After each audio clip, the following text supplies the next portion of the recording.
This episode of the Dungeoncast has been brought to you by Hero Forge. Hero Forge has fully customizable tabletop miniatures with dozens of fantasy races and thousands of parts to choose from. Their easy-to-use design tool lets you build the perfect miniature online using a fully 3D in-depth character creator right in your web browser. There are plastic and metal options for your custom mini. And Hero Forge even offers downloadable model files for users to 3D print their unique designs at home. Plus, they're constantly expanding the catalog of customization options. They're adding new parts every week and major features like races and custom posing on a regular basis. All you have to do is go to heroforge.com and you can start designing your custom mini today. It's super easy. Don't forget to check back and visit them every now and again because they're always adding new content. One more time, that's heroforge.com. Hey everybody, welcome to the Dungeoncast. I'm Will. I'm Brian. This is the podcast where we talk about everything Dungeons and Dragons, from kingly kinship to kicking killers. And today we're talking about the Kuo-Toa.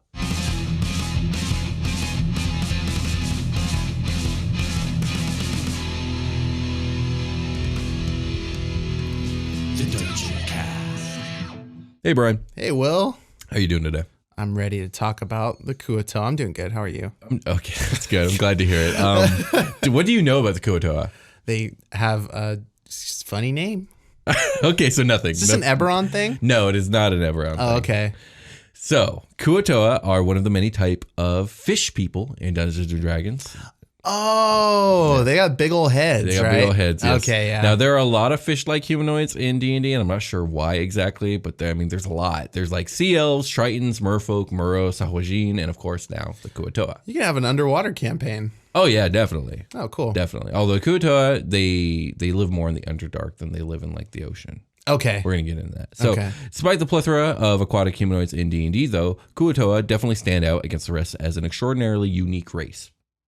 So Kuo-Toa are degenerate fish-like humanoids that once inhabited the shores and islands of the surface world. Long ago, though, humans and their ilk drove the Kuo-Toa underground, where they dwell in madness and everlasting night. Okay. They live in the black seas of the Underdark, building great temples to their imagined alien gods. They regard all other races as potential slaves or sacrifices. They tend to be mean, cruel, neutral, evil little guys. Okay. They're degenerates, so they're like Yeah, we're going to get into doing why that is. Underdark graffiti. No, they're not hooligans. They're they're messed up in the head, and it's not their fault. Like they have degenerated. They've degenerated, much like the bullywugs have degenerated. Oh, okay. The Kuo-Toa are like, so they're a lot like the bullywugs, with the exception of the bullywugs aren't insane. Kuo-Toa are. Yeah, So let's they get got the into it. long tongues. There's only one insane bullywug, and it's the big one, the froghemoth. Oh, the froghemoth, yes. That shit's out of this world Yeah, insane. It is. So Kuo-Toa are short humanoids with a rather paunchy shape to their bodies, standing roughly about 5 feet tall and weighing approximately 160 pounds. Their arms and legs are slender and lithe despite their relative shortness and bloatedness. At the end of each limb, they have broad, distended, and partially webbed hands and feet. Each extremity has 3 main digits and 1 opposing digit at its end, so they have 3 fingers and a thumb. Cool. Their heads are bullet-shaped fish heads, somewhat like piranha, hosting a mouth of sharp teeth and a pair of bulging silver-black eyes capable of independently swiveling to observe their situation. It's like if a fish grew a bad humanoid body, Yeah, basically. like below it. They have a very anatomically correct fish head. And it's rather disturbing looking. And it becomes immediately non-anatomically correct in the form that it Yes, takes exactly. beyond that. That's exactly right. Their bodies are covered in gray scales with yellowish undertones, which can vary in pigmentation based off their emotional state. They're fucking walking mood ring I guess for they are. themselves. Yes. Such as dark red when angered or ghostly white when fearful. So yes, is the answer to your question. So a PC walks into a cave filled with these guys. He's like, you guys look like bad Admiral Akbars. They all turn red. Exactly, yes. So coating their rubbery skin in fish scales, Kuo-Toa have a layer of slippery slime or film that gives their bodies a glimmery sheen. A lot of slime in these episodes we've been recording lately. Happy Jubilix boys, happy. Indeed. They are not a very fashionable people, and thus they wear very little clothing. Clothing that they do wear is often limited to leather straps for holding their gear. A light stench of rotten fish is constantly exuded by their bodies. It's a naked fish person with leather straps on. Like, It's smelling real bad. I smell like I look Exactly. slimy. So a lot of slime, a lot of smells in these last 2 episodes. I wonder if that's going to continue. Spoiler. I was reminded about don't fart in the Underdark. Yes. But everything is farting down there. They know. They only know each other's farts. Don't be a foreigner farting in the Underdark. Right, exactly. Only they can do that. Locals only, bruh. I don't even remember where the don't fart in the Underdark started. I think it was because there were a lot of creatures that detect smells. It was the purple dragons that could hear. They can hear farts. Yes, they could hear farts. Welcome to the Dungeoncast, folks. Where was I? Okay, so historically, the Kuo-Toa have had it pretty rough. Okay. It's said that long ago, they once had an empire on the surface of the world, but eventually their power waned, and humans and their ilk drove the Kuo-Toa underground, deep into the Underdark.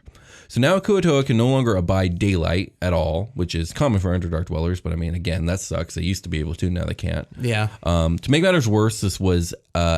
when this happened, it was during the height of the Illithid Empire. And so the Mind Flayers captured the Kuo-Toa by the thousands and forced them into bondage. You said one of my trigger words right now. The Illithid Empire? Yeah, go watch Super Quest Saga. Indeed. Different Illithid Empire, but kind of the same. Where was I? So Kuo-Toa, being simple and somewhat soft creatures, were very ill-equipped to enduring the oppressive mental force the Illithids unleashed against them. By the time the Mind Flayers abandoned them, the prolonged psychic subjugation endured by the Kuo-Toa had driven them all mad. Their minds shattered beyond repair, the Kuo-Toa adopted a religious fervor and paranoia to protect themselves against outward threats, which in the Underdark, there are very many of those. So, generally, madness taints the minds of the Kuo-Toa. This is expressed in a number of ways, including hallucinations, both auditory and visual, schizophrenia, irrational phobias, and more. Now, not all Kuo-Toa are outright insane, but they're all a bit mentally askew with both paranoia and fear, and all Kuo-Toa are at risk of losing their minds at any point of their lives. Oh, wow. Like, it could just happen. You could just scare them really bad from around the corner. Exactly. That could be it. That could be the triggering point. Their synapses disconnect, and that's it. They are extremely suspicious as well as duplicitous, betraying trust for their own benefit so long as they believe that they can do so successful. Have no compunctions against turning in family members they suspect of crimes to community officials. Wow. Yeah, so they're all riding that fine edge of going insane. Exactly. As we all do. And they're just turning in their broskies to their own fish god. Yeah, because they're paranoid and scared all the time, including of their own family members. But the one thing that they're not paranoid about, which we're going to kind of get into, is their religion, which runs everything. So they're all diehard zealous. So they have a touchstone to jump back to. Their only touchstone. Okay, so they're this guy broke the law of our made up heathen god. Touchstone itself is born from madness. Let's get into it. So, okay. The most notable representation of Kuo-Toa madness is the fact that they worship gods of their own insane creation. Yeah. Their zeal and belief in these deities, though, is so strong that many of their gods have now become real. The energy of their collective subconscious causing these gods to manifest into actual physical entities.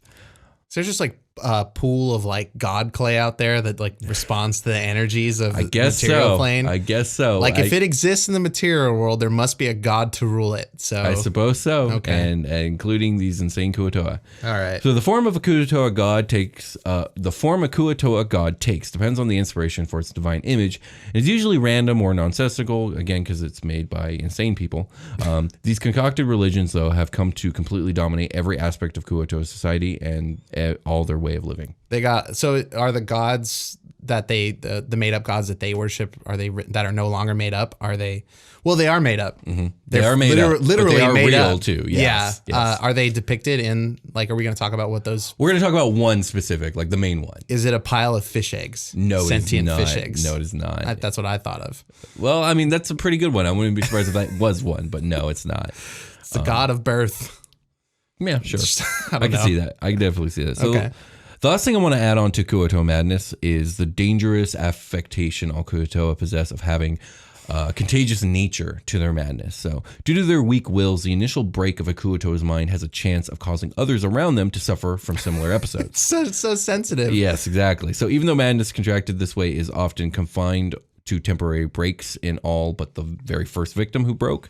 This is still a very dangerous phenomenon. If not culled or detained quickly, the madness can swiftly infest an entire community, sending it spiraling into chaos, not to mention potentially causing a complete breakdown of their strict hierarchical society and killing important leaders. So there's like a Kuo-Toa like grand priest or something like that, and somebody breaks into the temple and they're like, we have a madness outbreak in sector 4. Yeah. And everybody's got to grab their heads like, don't go insane. Okay, let's go handle it. Yeah, that's exactly it. They have like specialized Kuo-Toa who are like, to have trained their mind to not go insane, to deal with shit like They have a fucking SWAT team like in Monsters Inc. They just break in through the fucking buildings.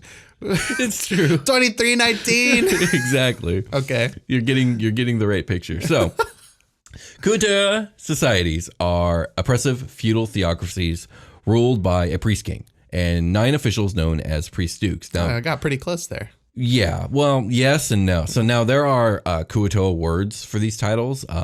For priest king, it's Vipulgol, and for priest dukes, it's Orgpulgupan. But I'm just not. No, it makes total. We're doing priest king and priest dukes, and I'm just not. Okay. The priest dukes form a religious governing body known as the Sunken Council, which exercises complete control over every citizen's lives. Each council member dictates a different element of Kuo-Toa society, with dukes for fishing, trade, war, agriculture, mining, pilgrimage, sacred sites, slavery, and child rearing. Okay. So, well, that's 9. Yeah. I didn't count it before, and I just counted it. Good counting, Will. Yes. Thank you. While the king and dukes theoretically hold absolute authority over their subjects, the Kuo-Toan propensity for madness forces noble elites to forge alliances with other elites to mitigate infighting. Directly below the priest dukes are priest princes who might rule over like smaller communities, like maybe a town. Okay. While these ones rule over cities. So these Kuo-Toas are established in the area. Yeah, they have a society. They have cities. They've got some land, so they really do have a SWAT team that's going to go stop madness outbreaks. They're pretty well thought out and like well organized society, considering all the madness and bullshit. Okay, sure. So serving under the Kuo-Toan nobility are the priest classes known as the eyes of the priest king and the pincers of the priest kings. Again, these have Kuo-Toan words that I'm not saying. Okay. And below them are lesser priest castes that handle sacrifices, enforcing the authority of the Sunken Council, and inspiring troops known as lashes and whips. Their power is bestowed upon them by archpriests rather than the divine energy of their gods. So it's almost like a warlock thing going on there. Yeah. This is like a weird like semi-safe haven that you might find in the Underdark if you can like go coincide with this. You wouldn't be able to coincide with them because they enslave people on sight. Oh. They're neutral evil. So this is like heading into what are the snake people?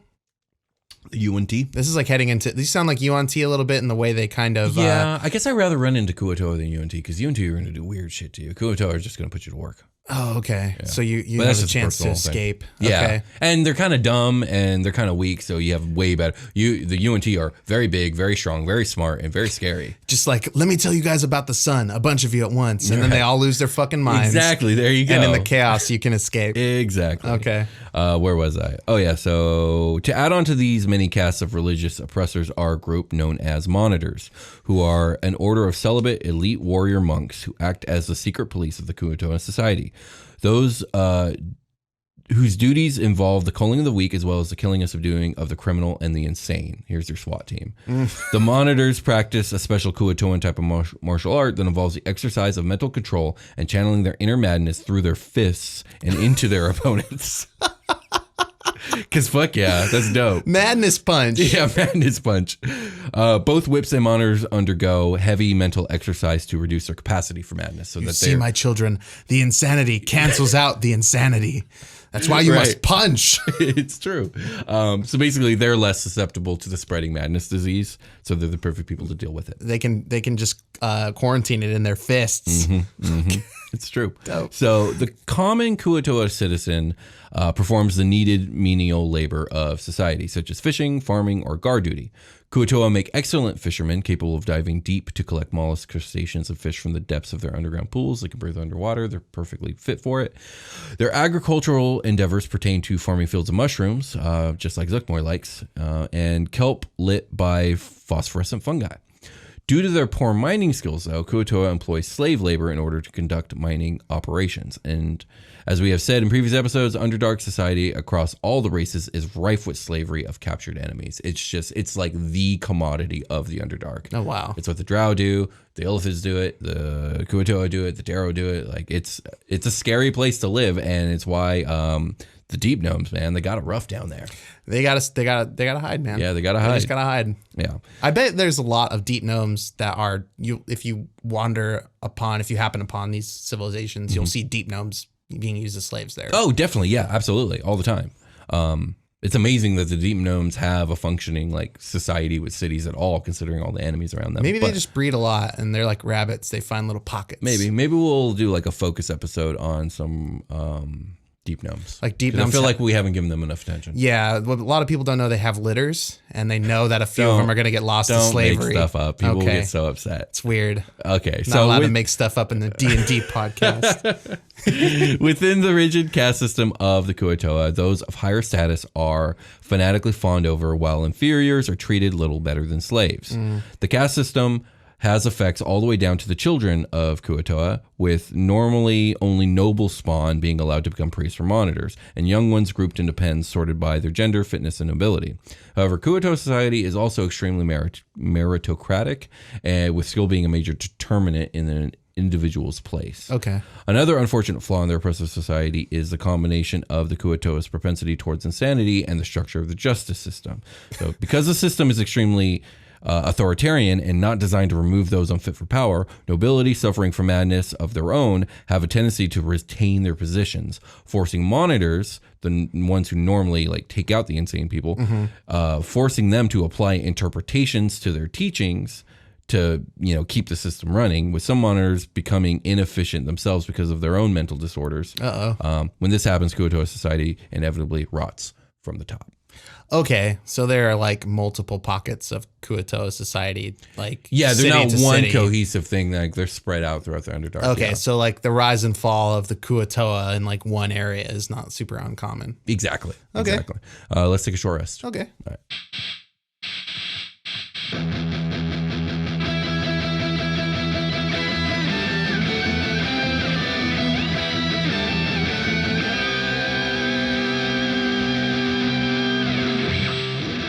Come check out our D&D 5e actual play podcast, Super Quest Saga, the show where Will, Brian, your special guest Jake, and friend of the show Josh Freeland sit around the table and play some Dungeons and Dragons in space. It's Will's homebrew sci-fi and space opera campaign. Find it on iTunes, YouTube, SoundCloud, or anywhere you get your podcasts. Super Quest Saga!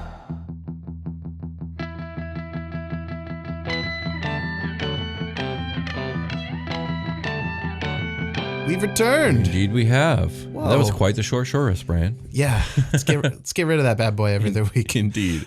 So we're back. We're talking about Kuo-Toa, and let's get into their religion, since I said it runs their everything, and we kind of went over their societal structure. Yeah. So easily the most revered and widely worshipped gods of the Kuo-Toa is an entity known as Bibdul-Pulp, the Sea Mother. I'm going to keep calling her the Sea Mother for the rest of this episode. The Sea Mother. I'll say her name one more time. You don't like Lady B? I could go with Lady B too, but I'm going to say her name one more time, and that's all you're getting. You can say the Sea Mother, and I'll say Lady B. Okay. Blipdul-Pulp is her name. She's known as the Sea Mother, also Lady B. I know you just said you're going to say it one more time, but could you say it one more time for me? Why? Because I didn't get it. Okay, goddamn it. Blipdul-Pulp. Blipdul-Poop. If you have no, not poop. Not poop? It's pulp. Pulp. Like pulp? Like pulp. Pulp. Yes, there, you got it. If you have a Blipdul-Pulp joke, because I'm not going to go for these anymore, just hit me up in the comments below if you got a good one on that. All right. So the Sea Mother takes the form of a female humanoid with a crayfish head, crayfish claws, and an articulated shell covering her shoulders. Cool. Yeah. Some scholars believe that the Sea Mother, God, the name came up again. Lady the Sea B. Mother, Lady B, was likely invented by Kuo-Toa that improved upon a broken human statue that they found by adding limbs in the head of a crustacean. I was going to say, like, So they came up with like this cohesive image. Like I was Right. expecting like a fucking old one, like description, you know? No, I really like this scholarly theory that no, they found like a broken human statue and they like carved a crayfish head and lobster claws on it. Some dark Little Mermaid shit. Right. And in sudden awe of its own handiwork, it then named the resulting form a god. Like, oh, Princess Eric. Right. Lady B. So the Sea Mother is a neutral evil deity filled with hatred for the pain her Kuo-Toa children suffered at the hands of many races. So Kuo-Toa Da Vinci made the statue and was like, filled with hate. filled with Enjoy. it. Well, This is our god now. He's in awe of the statue, names it a god. Everyone's crazy, so they believe in him. Enough people believe in her to the point where she wakes the fuck up and she's like, "Oh, I have children, and I'm me, and I'm who they think I am." And now that she's their patron mother, she's like, "Oh, my poor children! Look at what everyone's done to them." Oh my god, you guys are fucking insane. Yeah, exactly. I bet there was a lot of Kuo-Toa like bad dinner time discussions. Like, no. This is our god now. And they're like, no, you just made a statue, right? I can't remember. Yes, I'm sure that's very much how it probably went down. So again, she's filled with hatred for the pain her Kuo-Toa children have suffered at the hands of many races, the being driven from the surface world by the humans, the mind-breaking enslavement of the Illithids, and the ongoing enmity the Kuo-Toa have with the Drow first and foremost, but also everybody else because the Underdark sucks. Okay. Due to the nature of her being the figment of the where was I? Due to the nature of her being the figment of the insane Kuo-Toa's imaginations, the Sea Mother is herself an irrational and bipolar being. Okay. Prone to unpredictable mood swings and fickle changes in behavior. Her paranoia and shifting moods make her highly secretive, shunning contact with almost all other deities.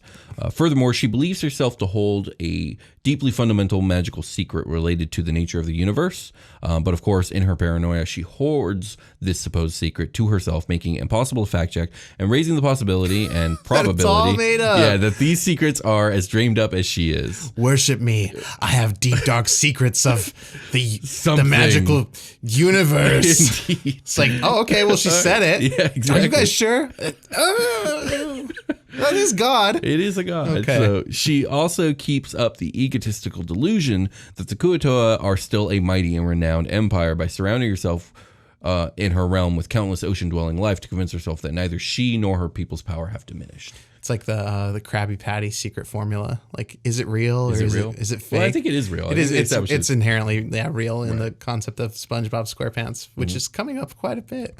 Did it come up last I episode? mentioned Squidward in the last one. You did. Welcome to the Dungeoncast, folks. Where was I? Oh, yeah. So the Sea Mother spends most of her personal time plotting her ultimate revenge against the surface dwellers who forced her chosen race into hiding. Oh, I was going to say, like, you get birthed into existence. What could you possibly try to be revenging?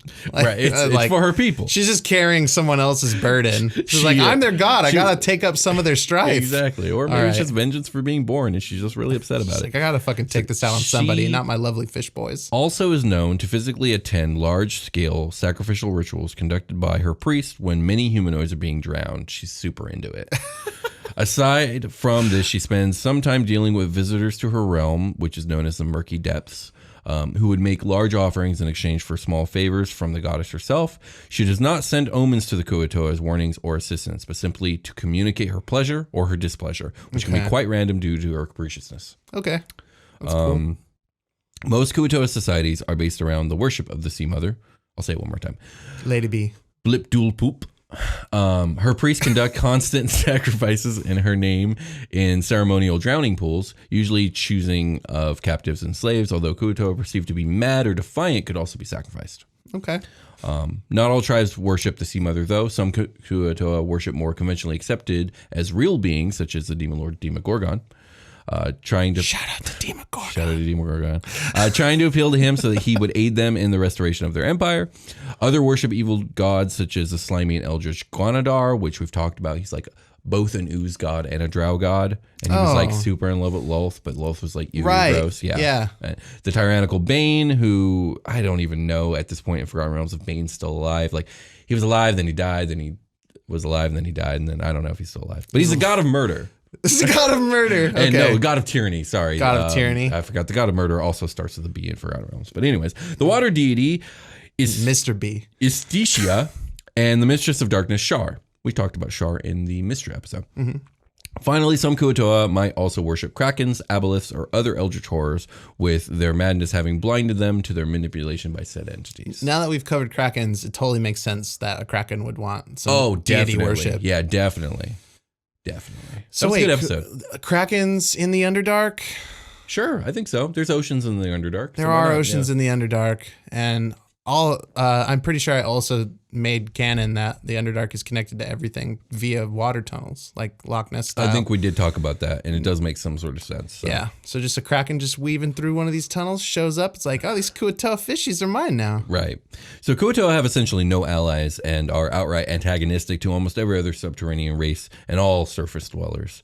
They have they have no qualms about kidnapping others and sacrificing them to their gods or using them as slave labor, with 1/4 of their entire population comprising of slaves.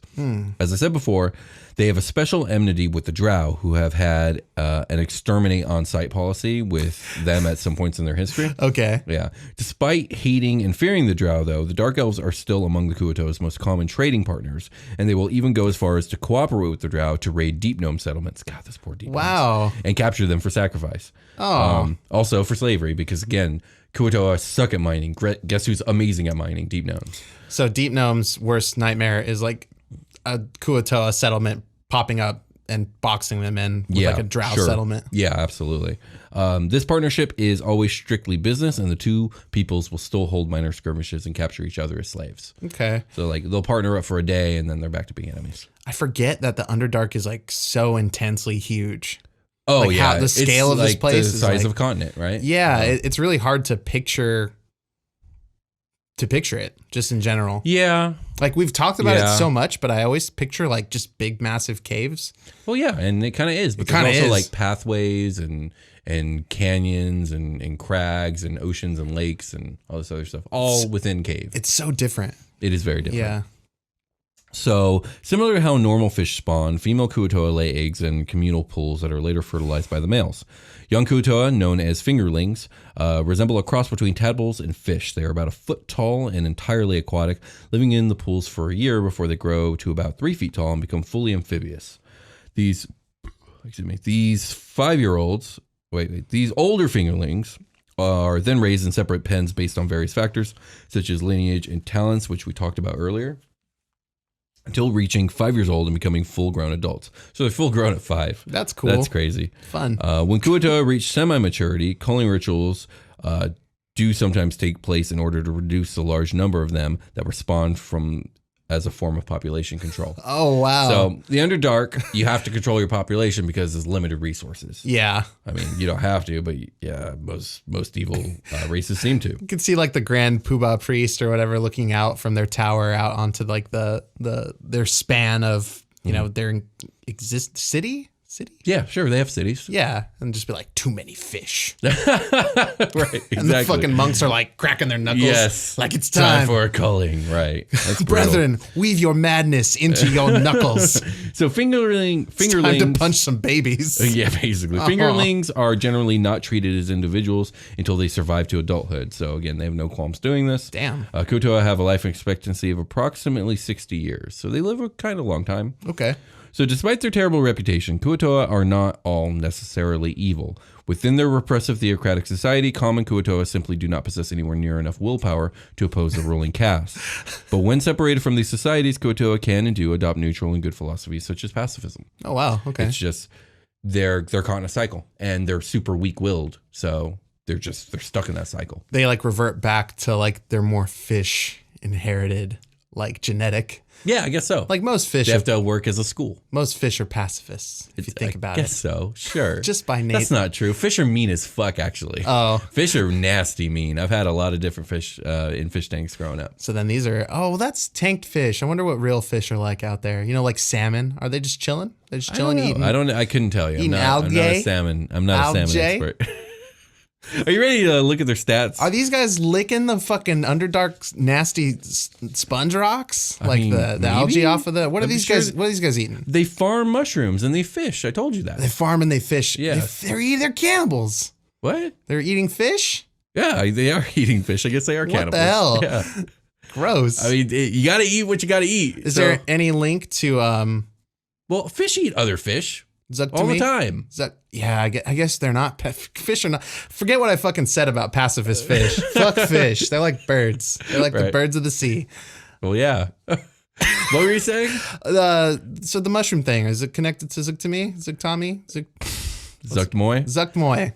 Yes, in the Zuckmoy episode, I said she has the best time forming cultists down there because people Underdark. love mushrooms down there. So like she can convince people that she's like a benevolent food giving god. So just smash this episode into the last episode we Well, recorded. get ready to smash the next one into these two too, because it's all sick. connected. There's But, an Underdark sandwich down here. Indeed, it It's is. a fish sandwich. But before we can get to the next episode, I have to go over these stats. You asked me if I had stuff to talk about. No, I asked you if you had questions. sir. Those were questions. Okay, fair enough. Okay. So we got 3 stat blocks. I don't know if I'm going to go over all of them in detail. I just kind of want to say this is that shit I do like is when you have like your base stat. We have our base Kuo-Toa, but then we have our couple Kuo-Toa variants. Wit, and then we have our Kuo-Toa Archpriest. Nice. And like they do a good job. 5e does a good job of doing this with the mobs. So like orcs get this, and hobgoblins get this. Yeah, But they 'cause don't do a good job when it comes to the more beefy, less tribal characters. It's like I want my Griffin Dreadnought. I want my whatever. I want my souped up version of the base thing. I get it. Well, with this, it's like, well, you're going to have some variation because it's a culture. Exactly. Yeah. So they did good here, and I like to see it. So let's go over it. Kuo-Toa, medium humanoid, neutral evil, armor class 13. That's the natural armor. Only 18 hit points. This is challenge rating 1/4, so they're weak little guys. Yeah. Again, their strength is in numbers. They're amphibious, so they can breathe air and water. They have otherworldly perception. The Kuo-Toa can sense the presence of any creature within 30 feet of it that is invisible. So I forgot to mention this because it was hard for me to fit into the notes in a way that like I should have put it at the end for fun facts. Because of the psychic experimentation that was done on the Kuo-Toa, they have a very, very, very slight natural propensity for like some psychic ability, and one of it is this otherworldly perception. Okay, cool. It's This is rare like that they're outright psychics, but they have a touch. They've been like fucked with by illithids. Right. Yeah. So then they have slippery. The Kuo-Toa is advantage on ability checks and saving throws made to escape a grapple. And then sunlight sensitivity, like everything in the Underdark. So just nude slime monsters that don't like the sun. It's true. So they have a bite attack, a spear attack, and a net attack. The bite is a D4 plus 1. The spear is a D8 plus 1. Again, they're weak, so they don't have much of a mod there. The net's probably the most interesting thing. It's a plus 3 to hit, range 5 to 15 feet. Works on a large or smaller creature, and if it's a hit, the target is restrained. A creature can use this action to make a DC 10 strength check to free itself, or another creature in a net, ending the effect on their success, dealing 5 slashing damage to the net, frees the target without harming it. So it's a way to eat a person's turn. Okay. It's like, well, you got to use the action to escape. Yeah. So have fun. That's pretty strong in D&D. It's like burning somebody's whole especially turn. at the early levels, which I would imagine you'd fight Kuo-Toa early levels, even though you shouldn't be in the Underdark at early levels. No. Lastly, they have a reaction, Sticky Shield. When a creature misses the Kuo-Toa with a melee weapon attack, the Kuo-Toa uses its Sticky Shield to catch the weapon. The attacker must succeed a DC 11 strength saving throw, or the weapon becomes stuck to the Kuo-Toa's shield. If the weapon's wielder can't or won't let go of the weapon, the wielder is grappled. While the weapon is stuck, the weapon can't be used. A creature can pull the weapon free by taking an action to make a DC 11 strength check and succeeding. Okay. I love that it's called a sticky shield. And so they can do a couple tricky things that probably make them punch us slightly above their what's it called? Their CR. Weight class. Yeah. Or CR. But even then, they're really squishy. I mean, again, only 18 hit points and 13 armor class. Like you can get messed up if you're a certain style of fighter coming in here. Right. You know, usually like range seems pretty safe, but that's why you have such low AC and HP as like wizards and stuff. So the next one up is the Kuo-Toa Whip, which is not the secret police, but they're kind of like the enforcers of the law or whatever. Okay, these monk guys that punch madness? No, the whips aren't the monk guys. Oh, okay. The monitors are the monk guys. The monitors. I don't have a stat block for the monitors. I got the whips. Okay. So they actually have a lower armor class, but way more HP. They're challenge rating 1, so 4 times the base Kuo-Toa. Okay. HP 65. Let me see what's pertinent here. Most of the stuff is the same. They have all the same features: amphibious, otherworldly perception, slippery, sunlight sensitivity. But they also have natural spell casting. These are the guys that get their spells from the Archpriest. Nice. Okay. They can cast Sacred Flame, Thaumaturgy, Bane, Shield of Faith. They get a multi-attack with their bite, and they have a pincer staff that does piercing damage and can grapple the enemy. They're really into grappling. Yeah, but they're slimy, like Yeah. so they can control their stick. They're good at not being grappled, and they're great at grappling. Yeah, they're like, I can slip out of here. I can use my sticky to grab. Right. And then lastly, we have the Kuo-Toa Archpriest, which is a nice boss fight if you have like a Kuo-Toa based campaign at like the lower levels. It's a challenge rating 6. Okay. 97 HP, still only 13 armor class.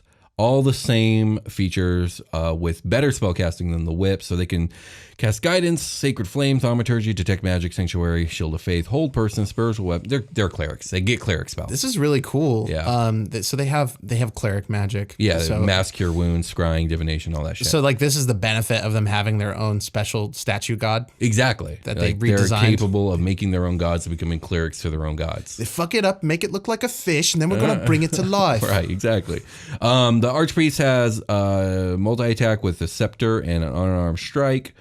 Honestly, there's nothing really special about either, except for the scepter does kind of hit like a fucking brick shithouse. So it's +6 to hit, 1d6 +3 bludgeoning damage, plus 4d6 lightning damage. So I guess that is special, yeah. And then the unarmed strike is just a weak punch, 1d4 +3. Oh, okay. So yeah, Some monkey stuff. those are your Kuo-Toa. Any questions about them?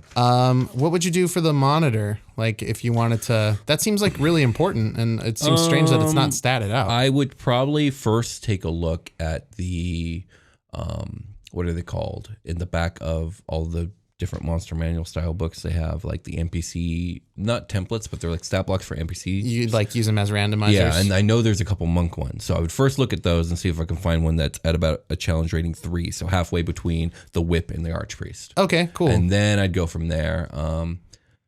I don't know what I'd do about the insanity fist. So that's a weird one. Well, isn't it just used as like a counter to, Like, I don't know if the insanity is being turned into kinetic energy that they're punching with, or if they're taking their insanity, punching, and then transferring that insanity into the person and making them crazy. huh. So it wasn't explained. So I don't know. Okay, well, I mean, that'll And be I didn't look into it. So up to you guys. Have fun making your monk Kuo-Toas. with that being said, I think we can get ready for a long rest. Let's do it. All right. Well, William, I'm sitting here with my glass of warm milk. I've got my jammy bottoms on because it's a chilly night. Pillows surrounding my body. A small tome in my hand. Tell me small more. tome, is that a thing? Tomes are large, right? I don't know if all tomes are large. Are all tomes large? Well, I have When I picture a tome, I picture a large book. yes. Well, I have tome light in my hand. Just some Okay, light gotcha. bedtime reading. Indeed. Let's talk about new merch in the merch shop. Is it there yet? I don't know, but it will be soon if it's It will not. be soon. And if it's not, there's still a bunch of other merch you can buy. Yeah, There's totally. mugs. You should go get mugs. It's just got, we like to get art commissioned whenever we can because it's super dope and we love artists. Yeah. So thanks everybody for making art in our Discord. If you want to see fan art about like mostly Super Quest Saga, go check out Super Quest Saga and then go check out the fan art because it's super cool. I'm going to try to post more of it really on cool. Instagram when I remember. The contest is over. Indeed it is. And we don't know who's won yet because we record this way ahead of time, but we will know soon. And as soon as we do, we'll announce it here on the show. And we've probably already announced it on Twitter already. So Yeah. If you want like a read along guide to what we're talking about, all this information is in the show notes below. it's true. Let's see. We got some fan mail. This is We me. do. That's the that sound physical of mail. Physical mail. Here it is. Just kidding. It's your digital. We live in the future. Yeah. Zach Dieter's back. Hey guys, love this show. Been listening for a little over a year now, and I was wondering what made both of you decide to do the Dungeoncast. I was wondering if you could tell everyone some of your personal history with each other and the cast. Night work at apartments is Yes. the answer to all of me this. and Brian used to work together, and that's how we met. And Just the two of us. I've been playing D&D for years, and I would always tell him about my D&D adventures. Got him into D&D. We were playing for a while, and we both actually got into podcasts around the same time. Yeah. And we were like, why don't we put these two things together? Okay, my mic. Let's make one of these things that we like. Exactly. And we were kind of already doing the show, and maybe not doing the show, but doing something similar to the show anyways by talking about D&D in front of our coworkers and making them laugh. And Yeah, so, well, we should record this. It's like you know about goblins, man. Like, no, That's exactly what I would do. Let me tell you about goblins. Let me tell you about goblins, and then you're just like, let's make a podcast where I tell you about goblins. Absolutely. And we've done so fucking many of them. Yeah, now. we've done a lot. I can't. All the information is just like pouring out of me. I can't keep it all in anymore. I did a whole improv campaign, not a finished one. We played for like 6 months or something, where I just did improv DMing based off of information I could recall about the Dungeoncast. Right, It worked out real good. I had dragons and air elementals and like all kinds of cool stuff that I was like, oh, roll a history check. I don't need to fucking do anything. I just need to remember that one episode. Yeah, that's cool. I'm glad that it worked. That's awesome. There's some information that won't cohese, and I could tell Zuk to me is going to be the name there is just like fucking Zuck killing me. Yeah. That's pretty much. If you wanted to elaborate, we dropped a Super Talk Saga, Super Quest Saga Talks episode. You can go check that out. We kind of talk about our history with how we got into all this. So if you want us to elaborate on that, you can go check that out. But thanks for writing in, Zach. So this next one's from David. Hi, Will and Brian. Hi, David. Hello. Me and my friends, we're discussing how to become a god as a PC. I brought up your video about warlocks, smiley face emoticon. None of us had the idea that being an apprentice. None of us had that idea that being an apprentice to a semi-divine being would be a possibility to maybe become a god oneself. But what possibilities other possibilities exist? Could you two please make a video about that topic? Welcome to the Dungeoncast. I'm Brian. That's Will. Today we're talking about how to become a god. This is that episode. Here's your video. Here's your video, dude. Just start it right here. Whatever the time marker is, this is it. That's hilarious. Ways to become a god. I think the obvious one and the one that gets written about in Forgotten Realms a lot is if you kill a god, you can take their, essence or whatever and become a god. Grab a god by the cuff of their shirt and shake them until they relinquish their god powers to you. There we go. Just like intimidation check over and over again. Or in honor of the Kuo-Toa episode, I mean, if you invent a cult around yourself that worships you as a god, get enough of those people doing that, you might become a god. Go down to the Underdark, dress up like a fish. It'll work. I dance around and do prestidigitation a lot, and they're gonna and all of a sudden you'll be doing like way more than prestidigitation. Yes, absolutely. You'll accidentally vaporize your Kuo-Toa followers. Well, I hope that answers your question. Stinks down there in the Underdark. Didn't we have one more? Do we have another question? Well, I guess one more way. I guess the warlock thing where you can just kind of weasel your way. That's the one that David mentioned. And apparently we talked about it. Apparently. Yeah. I don't actually remember. It was so long ago. It was a while ago, but I kind of bring it up. It rings a bell. It rings a bell. For sure. You just shake your warlock deity until they give you all their powers. Right. I like the cult one. That's probably the best bet. Yeah, that one's fun. Seems pretty easy to start a cult. I think we can call it a game. Let's call it a game. All right, we'll talk to you guys later.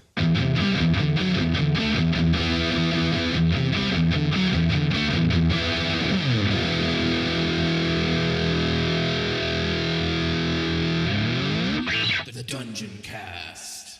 Hey everybody, welcome to the Dungeoncast. I'm Will. I'm Brian. This is the podcast where we still What's the intro again? This is the podcast where It's the podcast where we talk about everything Dungeons and Dragons. Yeah. It's one of those days. Come on. I gotta get through it.